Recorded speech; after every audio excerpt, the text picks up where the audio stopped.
E vamos lá para mais uns Donos da Roda, episódio número 6. Eu sou o Bruno, seu apresentador favorito, e eu tô aqui com ele que não respeita a bandeira azul, Eric Martins. Ei, Brunão, fala aí pessoal, eu não respeito bandeira azul porque eu não tomo, né, Brunão? Essa é a diferença.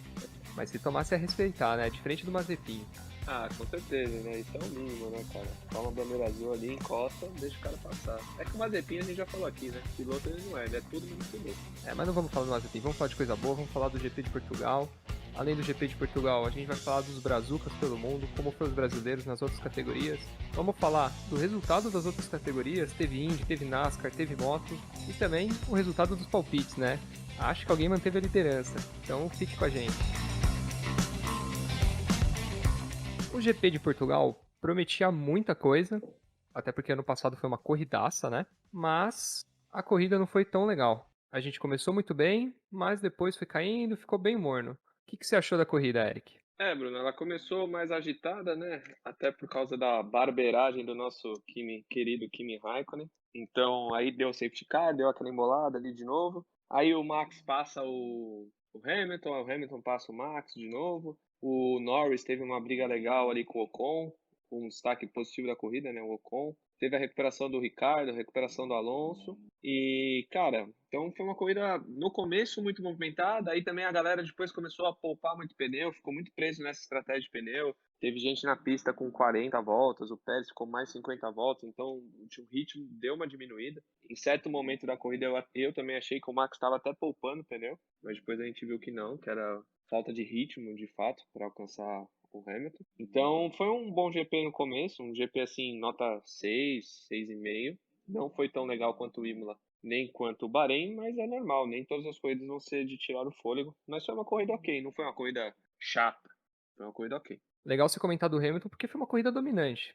Pô, passou o Verstappen depois de ter levado a ultrapassagem, né? Então o Verstappen errou na frente dele, ele pegou sem dó. Depois ultrapassou o Bottas e dominou a corrida por um todo, né? Sem muitas dificuldades. Mas a gente precisa falar do Verstappen, que o final de semana inteiro foi errando a curva 14. Custou para ele pole, custou corrida e custou até volta mais rápida. Mas nesse caso a gente precisa falar do track limits. Por quê? Cara, é asfalto ali, a FIA tá pegando por conta dos sensores e tudo mais, mas pô, podia colocar alguma grama, alguma brita, não concorda? Cara, Brunão, falar rapidinho antes de falar do Verstappen, cara, foi um final de semana para ele, acho que o mais complicado, né, do ano até aqui, porque acho que a Red Bull nesse GP ficou um pouco atrás da Mercedes no equilíbrio do carro.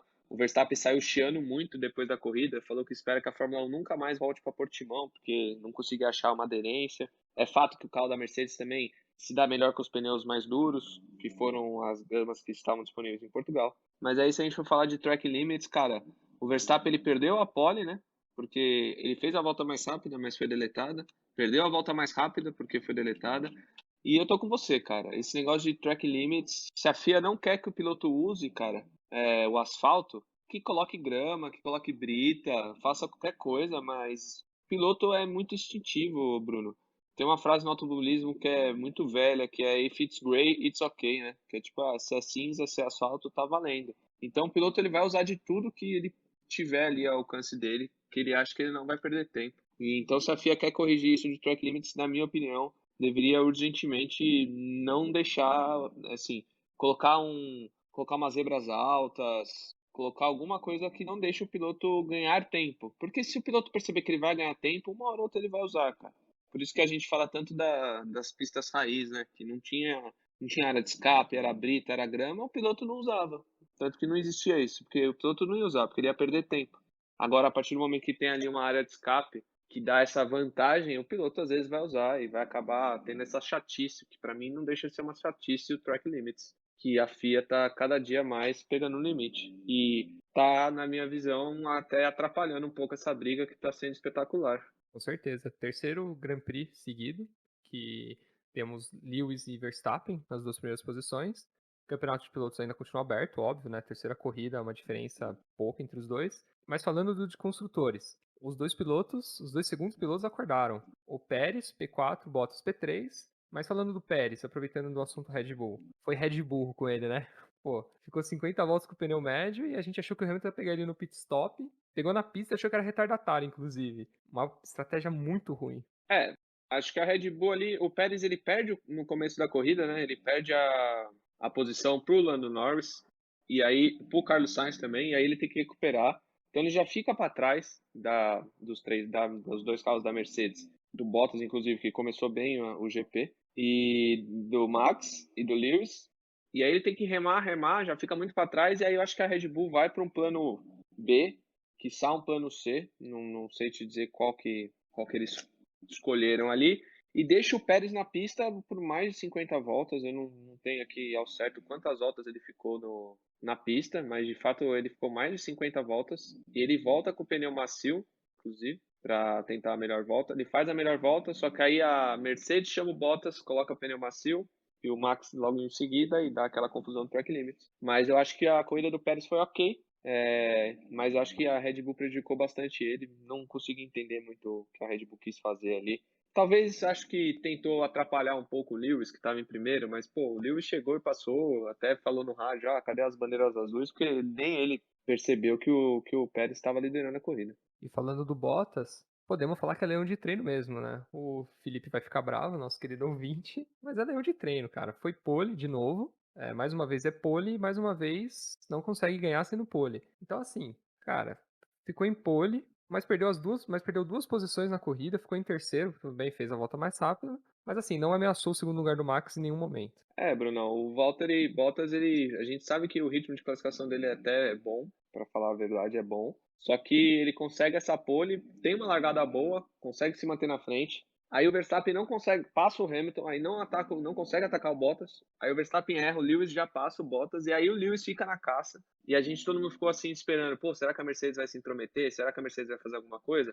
Só que, cara, aí a gente tem que tirar o chapéu pro Lewis, cara, porque ele não esperou a Mercedes fazer nada. Ele foi lá e ele passou uma ultrapassagem assim, por fora, muito bonita. Que aí você já vê quem é quem, né, cara? Você sabe quem é leão ali e quem é o gatinho. No caso, o Bottas. Então, acho que a batata do Bottas está assando. A gente já falou aqui, eu não queria bater nele hoje, porque eu acho que ele fez uma corrida honesta ali, terceiro lugar. É o que ele pode fazer. Ele não tem. Ele tem carro ali para estar ali onde ele está, mas ele não tem. Ele não vai chegar no nível de Max e de Lewis. Eu acho que a posição que ele mais vai chegar nesse ano, inclusive, vai ser o terceiro lugar. Então, acho que a batata dele começa a assar ali. E já há um burburinho no paddock aí, eu já estava lendo no site em inglês, o motorsport.com, que tem gente achando que a Mercedes vai trocar o Bottas ainda durante esse ano pelo George Russell. Não sei, acho que isso também já é demais. Acho que a Mercedes não vai fazer isso, mas lá na Fórmula 1 é aquele negócio, né? Quando começa um burburinho, a gente tem que ficar de olho. Cara, acho difícil o Bottas sair no meio do ano, né? Não acho que ele tá fazendo o papel dele, que é garantir os pontos pra Mercedes, né? Pelo menos esse último GP foi isso. Mas aquilo. Agora a Mercedes tem competição, a Mercedes tem que pontuar, senão ela perde pra Red Bull. E ele vai sofrer basicamente o que os pilotos dois da Red Bull vêm sofrendo nos últimos anos. A gente tem que ver, mas acho difícil. Pra fechar a briga pelo título, Hamilton tá na frente do Verstappen por 7 pontos e a Mercedes tá na frente da Red Bull por 18. Um equilíbrio bem bacana no início do campeonato. Mas e aí, Eric, podemos falar que a Mercedes já tem o melhor carro do grid? Pô, Bruno, eu acho que é meio cedo pra gente falar isso. Eu ainda acho que a Red Bull tem o melhor carro, tanto que o Verstappen ia fazer a pole. Só que eu acho que assim, a Mercedes, a gente já tinha falado aqui no podcast, inclusive, que ela é uma equipe que não para de trabalhar, cara. Nem quando tá liderando, imagine quando estivesse atrás. Então, se não tem o melhor carro, eu acho que a Mercedes já chegou muito perto de igualar esse carro da Red Bull. A gente vai ter uma resposta muito bacana nesse final de semana, né? Que é Barcelona, que é uma pista que normalmente não tem corridas muito boas, mas Barcelona é uma pista que as equipes adoram para treinar, porque tem reta longa, curva de baixa, curva de alta, então você consegue ter um diagnóstico completo do carro. Então acho que esse final de semana vai ser um parâmetro legal para a gente ver de fato quem até o momento está na frente, se Mercedes ou se Red Bull. Lembrando que a Red Bull já levou até uma atualização aerodinâmica para essa corrida em Portugal, só que só o Pérez usou, sinal que a Red Bull também não está 100% confiável ainda nessas atualizações que ela fez. Agora vamos falar do resto do grid, né? Vamos lá falar do The Rest, como o pessoal chama. Mais uma corrida boa do Norris, né? Foi em quinto, atrás somente das Mercedes e das duas Red Bull. Mas e o Ricardo, hein? Foi uma boa corrida, P9, mas foi muito feio o classificatório. Só P16, não foi nem pro Q2. Cara, o próprio Ricardo, né, ele não soube explicar depois, né, do treino o que aconteceu. Eu acho que o Ricardo tá devendo muito em relação ao Norris em ritmo de classificação. Em ritmo de corrida ele já tá melhorando, mas em ritmo de classificação tá ficando muito atrás. É que o Norris tá fazendo um ano espetacular, cara. É o terceiro lugar no Campeonato Mundial de Pilotos. Ele tá em terceiro. Muito lógico pela batida do Russell, mas isso no Bottas, mas isso não tira o mérito do jovem inglês que está fazendo um campeonato espetacular. Acho que nem o Ricardo esperava, mas o Ricardo tem o total apoio da McLaren. Hoje o Zac Brown já saiu em defesa dele, falou que não tem dúvidas que o Ricardo até o meio do ano já vai estar no ritmo do Norris. E eu também acho isso, mas que a adaptação dele está demorando mais do que esperado, na minha opinião, está. E o Norris se mantém em terceiro no campeonato de pilotos. Não sei até quando dura, mas o menino tá indo bem. Muito bom campeonato do britânico. Agora falando da Ferrari. O Leclerc sempre muito constante, né? Foi P6, é isso? Foi P6, isso mesmo com a Ferrari.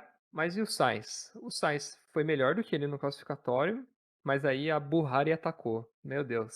Como que coloca um pneu médio no Sainz naquele momento? Pois é, Bruno, a Ferrari sempre apronta dessas, né?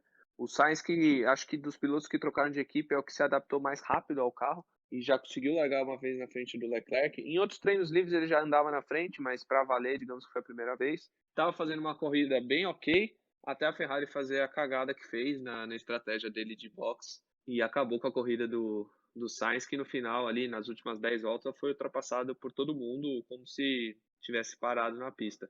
O Leclerc mesmo, né, disse que não rendeu tudo que ele poderia, que ele estava bem inconstante, né, nesse final de semana. Então a Ferrari também é mais ou menos o caso igual da Red Bull. A gente fala que a Red Bull tem que ser perfeita para conseguir bater a Mercedes. Eu acho que isso cabe para a Ferrari também, se ela quiser brigar com a McLaren, que eu acho que tem um carro melhor que ela. Então, se a Ferrari quiser brigar por esse terceiro lugar no Mundial de Construtores, vai ter que parar de ter esses erros e ser mais constante em todas as pistas. E quem se redimiu nesse grande prêmio foi a Alpine. Falamos no último cast que a Alpine tinha mais chance de redimir e se redimiu. Uma corridaça do Ocon, corridaça. Final de semana muito bom para o francês. E o Alonso também, foi P8, o Ocon foi P7, mas a Alpine deu as caras finalmente. Pois é, Brunão, a gente já tinha falado aqui que achava que a Alpine ia ser a primeira a se recuperar e de fato foi, porque já tinha uma base mais estabilizada, é uma equipe acho que está mais focada digamos, para fazer as coisas certas do que a Aston. A Aston acho que está muito perdida ainda.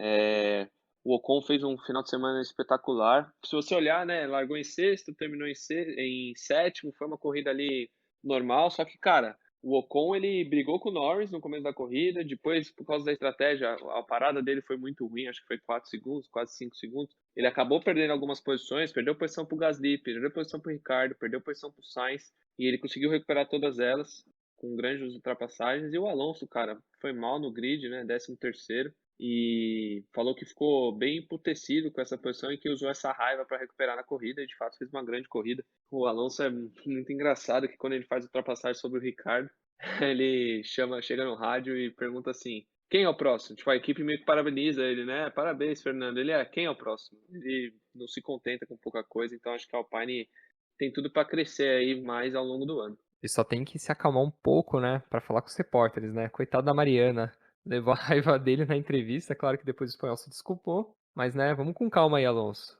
Vamos com calma. E temos que falar do carro de treino da AlphaTauri, né? Porque carro de corrida não é, só carro de treino. Porque, pelo amor, como desempenha mal na corrida esse carro da AlphaTauri. Cara, eu acho que a AlphaTauri tá sendo uma decepção na temporada pelo que fez no começo do ano, né? No Bahrein, tinha ido muito bem, aí todo mundo colocou que a AlphaTauri talvez brigasse até com a Ferrari ali para esse quarto posto. A gente aqui no pod já tinha falado, eu, na minha visão, a AlphaTauri no máximo vai brigar pelo quinto, sexto lugar, não acho que vai brigar mais por isso, porque é uma equipe que não tem muitos recursos, então ela até começa bem, mas não consegue se manter. Historicamente é assim. Então o Pierre Gasly ainda conseguiu marcar um ponto, fez uma corrida também ok, e o Tsunoda, cara, ele largou também em 14º, terminou em 15º, também foi uma corrida bem normal ali do japonês. Isso é para colocar também os pés no chão, né, de quem achou que, nossa, esse garoto é o futuro. Calma, gente, foi uma corrida, ele foi muito bem, mas agora ele está se acostumando com a Fórmula 1 e está vendo que as coisas não são só mil maravilhas. Ponto aí para o Pierre Gasly, que nem eu falei, acho que se a AlphaTauri não abrir o olho, a Red Bull, no caso, ele vai procurar outro lugar porque ele merece. Só para complementar do Tsunoda, de novo, levou aviso da equipe, né, para track limits. Acho que ele escapou 2 vezes na prova, aí antes de levar a terceira, a equipe chamou ele no rádio de novo. O menino tá até com pressão já nesse início de temporada. É, os pilotos da Red Bull nunca têm vida fácil, né? A cobrança é muito alta desde jovem, a gente já contou histórias aqui, então o japonês não vai fugir disso não. Continuando o grid, vamos falar um pouco da Alfa Romeo, que continua faltando um pouco, né? Falta detalhes às vezes para pontuar. A corrida passada teve a punição do Kimi que eles recorreram, mas nessa corrida o Kimi fez a cagada dele, que bateu no Giovinazzi, né? Um acidente doméstico, e o Giovinazzi acabou em 12º, e falta pouco, né, Eric? Daqui a pouco eles pontuem e fica tudo certo. É, como a gente já tinha falado, né, o Brunão, a Alfa Romeo, ela fez um carro muito mais honesto esse ano, que, tipo, tirou eles, às vezes eles conseguem sair ali do Q3, né, nessa corrida os dois foram pro Q2, inclusive, tanto o Kimi quanto o Giovinazzi largou na frente do Kimi, o que também mostra que o Kimi não estava no final de semana muito bom, dado até a barbeiragem que ele fez, porque ali, ele deu uma entrevista depois, pediu desculpa, ele falou, eu errei, não tem muito o que falar, eu tava mexendo no volante e não vi, paciência, mas infelizmente ele foi inclusive o único carro que abandonou a corrida foi o Raikkonen, logo no começo. E o Giovinazzi ali de novo em 12º, ficou perto ali do Sainz e do Gasly, pela ser 10º lugar. E é o que você falou, a Alfa Romeo tá batendo aí na trave, logo logo já vai conseguir marcar alguns pontinhos, mas também a gente não vai conseguir ver mais grandes coisas assim da Alfa, a não ser brigar ali por um top 10, top 8 ali no máximo em algumas provas. Torcer pro Raikkonen voltar à forma logo, né? E pro Giovinazzi, o Giovinazzi tá fazendo um campeonato também honesto, então dá pra gente imaginar que a Alfa logo logo vai conseguir esses primeiros pontos no Mundial de Construtores. Agora a gente precisa falar da Aston Martin. No cast passado teve a pergunta, né? Quem ia se redimir primeiro? Alpine e Aston Martin. Ainda bem que a gente falou Alpine, senão a gente perdeu toda a credibilidade. Porque a Aston Martin tá muito ruim o carro, é inacreditável. Foi impressionante o Vettel ter ido pro Q3, mas na corrida, assim, é uma decepção. O carro é muito ruim. Foi a primeira vez, né, que o Vettel, digamos, mostrou ao que veio esse ano. Conseguiu levar essa carroça pro Q3. A Aston Martin está meio perdida mesmo, Bruno. Acho que entra muito aquilo que ano passado a Racing Point era a Mercedes Rosa, então eles esse ano tiveram muita coisa que eles não puderam fazer, que eles fizeram ano passado, e aí a equipe está meio perdida. Levou atualizações já para esse GP de Portugal, só usou no carro do Stroll. O Vettel não teve essas atualizações e parece que essas atualizações não deram muito certo, né? Porque o Vettel chegou a andar na frente do canadense o final de semana todo, praticamente. Terminou a corrida na frente, largou na frente, então mostra que a Aston tá meio perdida. O Vettel mesmo falou que o progresso está sendo mais lento do que ele gostaria, mas que confia que a equipe vai evoluir. Vamos ficar de olho aí nessas próximas semanas, ver se a Aston Martin de fato vai conseguir evoluir, porque senão vai ser, acho que, a grande decepção da temporada. Eu, inclusive, achava que a Aston Martin ia brigar por esse terceiro posto no campeonato.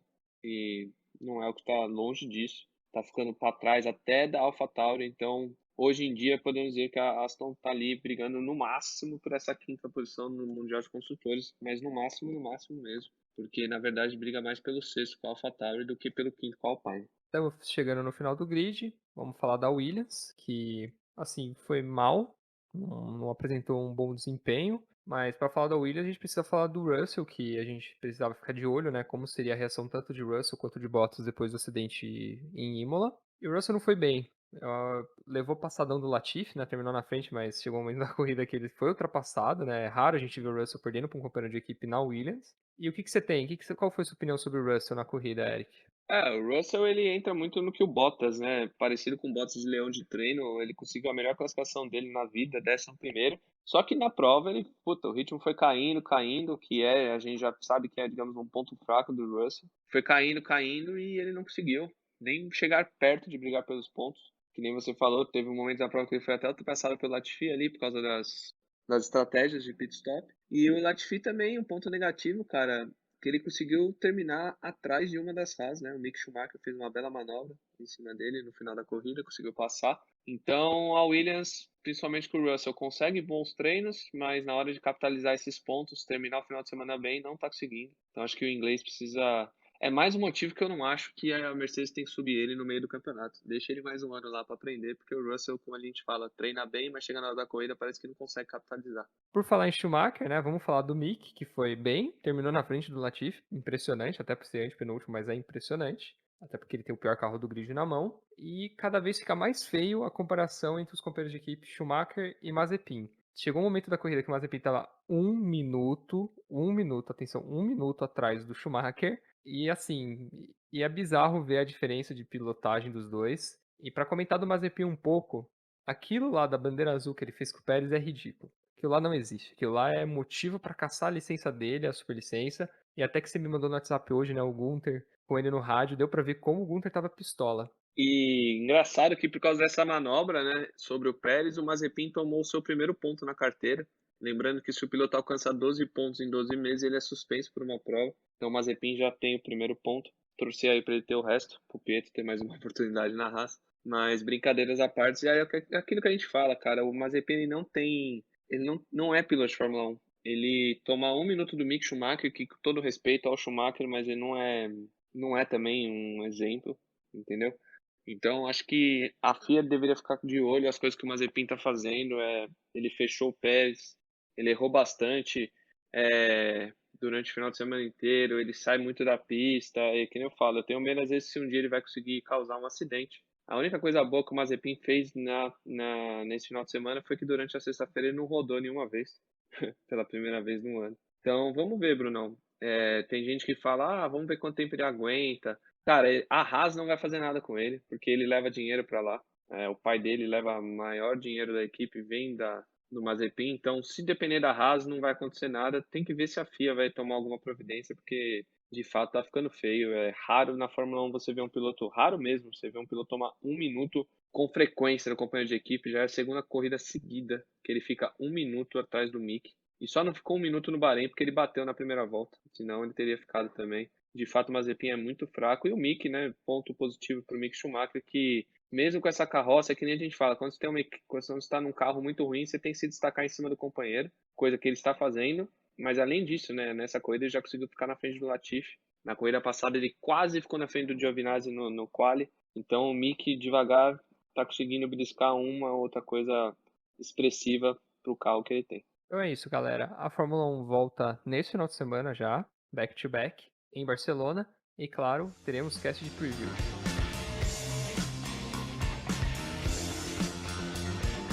E vamos começar um novo quadro aqui no podcast, que é o Brazucas pelo Mundo, onde o Eric vai apresentar pra gente como foi o resultado dos brasileiros pelo automobilismo mundial. Então, Brunão, vamos começar pelo kart, né? O Rafa Câmara, mais uma vez, conseguiu o título do Champions of the Future. É o terceiro título dele no ano lá na Europa. O pernambucano está se destacando muito lá no kart, ele está batendo recordes. E há muito tempo a gente não via um talento brasileiro se destacar tanto no kart.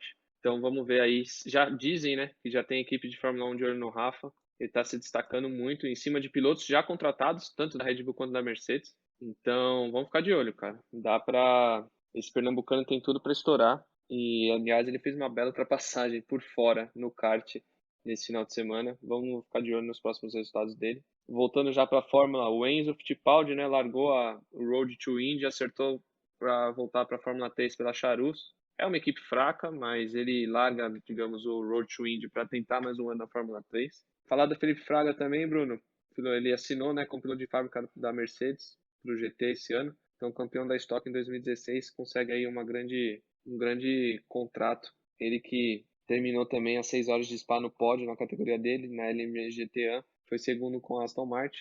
E aí a gente falando de 6 horas de Spa também, fala também do Serrinha, ficou em terceiro, né, na LGT Pro com a Ferrari. E quem venceu, inclusive, foi a Toyota número 8, que pilotada por 3 ex-Fórmula 1, Sebastian Buemi, o Brandon Hartley e o Kazuki Nakajima. E o André Negrão também conseguiu o segundo lugar com a Alpine. O André Negrão correu mais da metade da corrida. O carro dele liderou a prova por muito tempo, mas ali na última hora teve um problema no pneu, ficou mais de um minuto parado e aí perdeu a corrida para o Toyota 8. E mais um destaque também para o Eric Granado, que estava liderando a Moto E com sobra, tinha feito a pole e caiu faltando 5 voltas. Então o Eric Granado tem que melhorar isso de quedas. Ele é um piloto que normalmente está indo bem, mas chega no final da corrida ele sempre tem umas quedas assim, e às vezes quando estava liderando, isso está atrapalhando a carreira do brasileiro lá na Europa.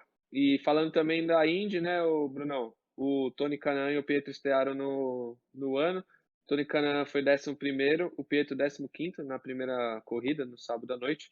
O Tiquet ele chegou a liderar, né, o treino livre, mas deu azar porque choveu no quali, e aí teve que largar pela ordem de classificação, largou lá atrás, senão ele brigaria por esse pódio aí. E na corrida 2, né, o Tiquet 15º, muito por conta do Big One que o Pietro ocasionou na segunda corrida, o Tony Kanaan acabou ficando 3 voltas atrás, e aí ele não conseguiu nenhum resultado melhor, conseguiu ficar ali em 15º. Mas falta de experiência do Pietro, né? Andar em oval não é fácil, e aí acabou custando um bom resultado para ambos os brasileiros na corrida 2.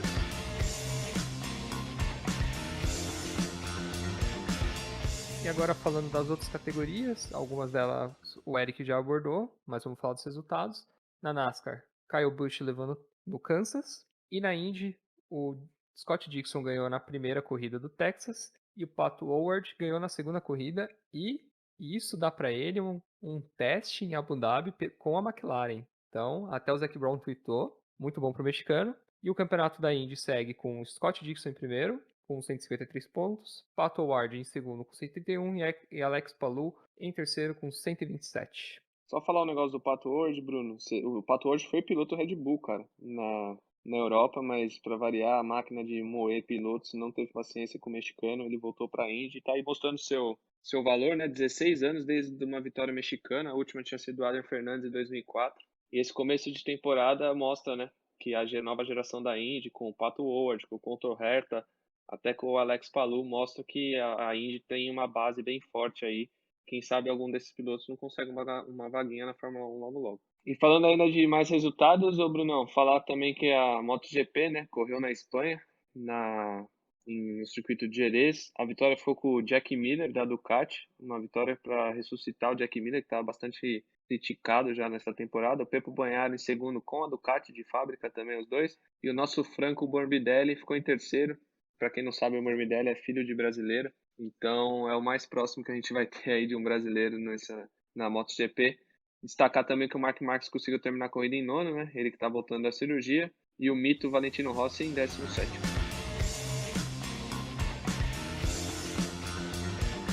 Agora vamos falar dele, do rei dos palpites, o seu apresentador. Tava 5-4 para mim, e nesse final de semana eu mantive a liderança. Vamos lá, passar palpite por palpite, o Eric fica bravo. No classificatório, Eric falou que era Hamilton, eu falei que era Verstappen. O Eric ganhou porque o Hamilton ficou em P2, então ele chegou mais próximo do que eu, beleza. Na corrida, ele falou Verstappen, eu falei Hamilton, a gente inverteu. O Hamilton ganhou. Então, 1-1.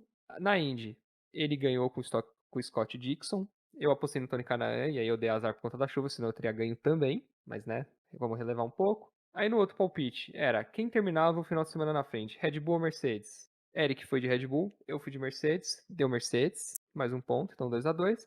E para fechar, no palpite dele, eu que não assisto NBA, não acompanho, ele me deu o desafio de apostar na NBA, Bucks e Nets no domingo, deu Bucks. E eu apostei neles. Então, 3-2 para o apresentador, e agora na contagem temos 8-6 para mim, 2 pontos de vantagem. Então, chupa Eric. Alguma coisa a comentar? Ah, nada, né? Não tem. Perdi, fazer o quê? O Bucks ganhou por 3 pontos. Noite inspirada de Giannis Antetokounmpo, fez 49 pontos no jogo. Não tem o que falar, né, Bruno? Palpite é sorte, né, cara? Começa a jogar na Mega Sena aí, vai que você fica milionário e ajuda os amigos. Então é isso, galera. O episódio de hoje fica por aqui. A gente volta na sexta para falar do preview do GP da Espanha. E é isso. Muito obrigado e abraço. Valeu, pessoal. Um abraço, até o preview da Espanha. Final de semana já tem corrida. Valeu.